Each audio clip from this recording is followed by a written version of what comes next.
الرجیم بسم اللہ الرحمن الرحیم۔ میں محترمی مکرمی مرزا جہلمی سے ایک اہم سوال کرتا ہوں، وہ یہ کہ ناصبی حضرات مسلمان ہیں کہ کافر ہیں؟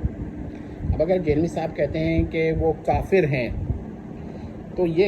اس کا مطلب ہے کہ جیسے وہ کہتے ہیں کہ وہ کسی کی تکفیر نہیں کرتے، کسی فرقے کو کافر نہیں کہتے، مثلا روافظ کو بھی وہ کافر نہیں کہتے ہیں، وہ کسی بھی فرقے کو نہیں کہتے، لیکن ناصبی کو کہتے ہیں، استثناء ہو گیا۔ یعنی اب وہ یہ نہیں کہہ سکتے کہ وہ تکفیری نہیں ہے، کم از کم ناصبی کو کافر کہتے ہیں۔ اور پھر یہ نہیں کہ انہوں نے تو یہ بھی کہا کہ صرف دو فرق یعنی نصیریہ کو اور منکرین ختم نبوہ کو کافر کہتے ہیں، حتیٰ کہ لاہوری حضرات کو بھی وہ کافر بظاہر نہیں کہتے، تو پھر وہ ناصبیوں کو بھی کافر کہہ رہے ہیں، اس لیے انہوں نے جھوٹ بولا۔ اب ان کے نزدیک تو انہوں نے کہا ہے کہ وہ صرف دو فرقوں کو کافر کہتے ہیں، فرق کو، اور ان میں سے ایک جو حضرت علی کو ان کی علامت بتائی ہے، یہ نہیں بتایا کہ اس سبب سے کہتے ہیں، الوہیہ ان کے لیے مانتے ہیں، اور دوسرا یہ ہے کہ جو ختم نبوہ کا انکار کرتے ہیں، مگر ختم نبوہ کا انکار ان کے کفر کی سبب نہیں بتایا۔ ان کے کفر کا سبب کیا بتایا ان دونوں کے کہ وہ جہلمی صاحب وغیرہ کی تکفیر کرتے ہیں۔ بعد میں بڑی بحث کی ہے تاریخ بالمحال، مگر یہ نہیں کہا کہ یہ دو عقائد انکارنیشن کا عقیدہ اور انکار ختم نبوہ کا عقیدہ جہلمی صاحب کے نزدیک کفر ہے، خیر،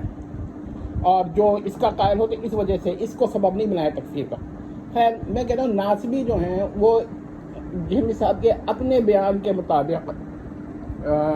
مسلمان قرار پاتے ہیں، اور اگر مسلمان قرار پاتے ہیں ناصبی تو پھر ان کی اس طرح سختی کے ساتھ تردید کرنا کہ جو وہ کسی کی نہیں کرتے، حتیٰ کہ انہوں نے کہا کیا قادیانیہ کے بارے میں کہا کہ کیا ان کو زندہ رہنے کا حق نہیں ہے، تو ہم بھی یہ سوال کرتے ہیں کہ کیا ناصبیہ حضرات کو زندہ رہنے کا حق نہیں ہے؟ یہ نوٹ کر لیں، ہمارا موقف ناصبیہ کے بارے میں بڑا سخت ہے، اور وہ تو جہلمی صاحب کے بارے میں جو ہمارا موقف ہے اس کی طرح ہے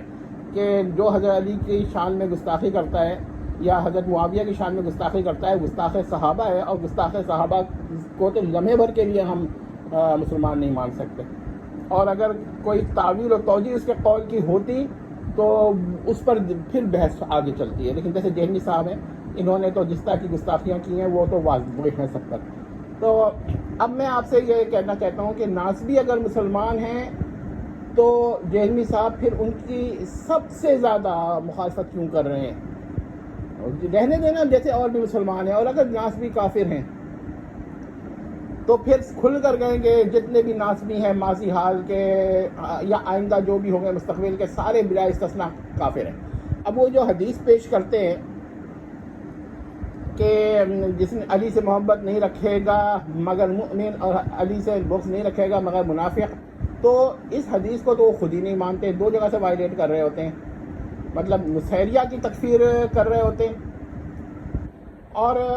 ان کی بھی تکفیر کر رہے ہوتے ہیں، جو کیا کہتے ہیں خوارج کی نصیریہ کی تکفیر کر رہے ہوتے ہیں، اور دوسرے وہ خوارج کو مسلمان مان رہے ہوتے ہیں، تو دونوں صورتوں میں وہ پھنستے ہیں۔ تو میں یہ کہتا ہوں کہ جہلمی صاحب کا کوئی اصول ہے نہیں، لیکن یہ بھی بتائیں کہ ناصبی اور خارجی میں کیا فرق ہے۔ بہرحال خارجیوں کی بھی تکفیر نہیں کرتے، اگر ناصبی کی وہ کس طرح کریں گے؟ یہ پوائنٹ بہت اہم ہے، اور اس کا مطلب یہ ہے کہ جہلمی صاحب جو ہیں ان کا کوئی اپنا نظریہ نہیں ہے،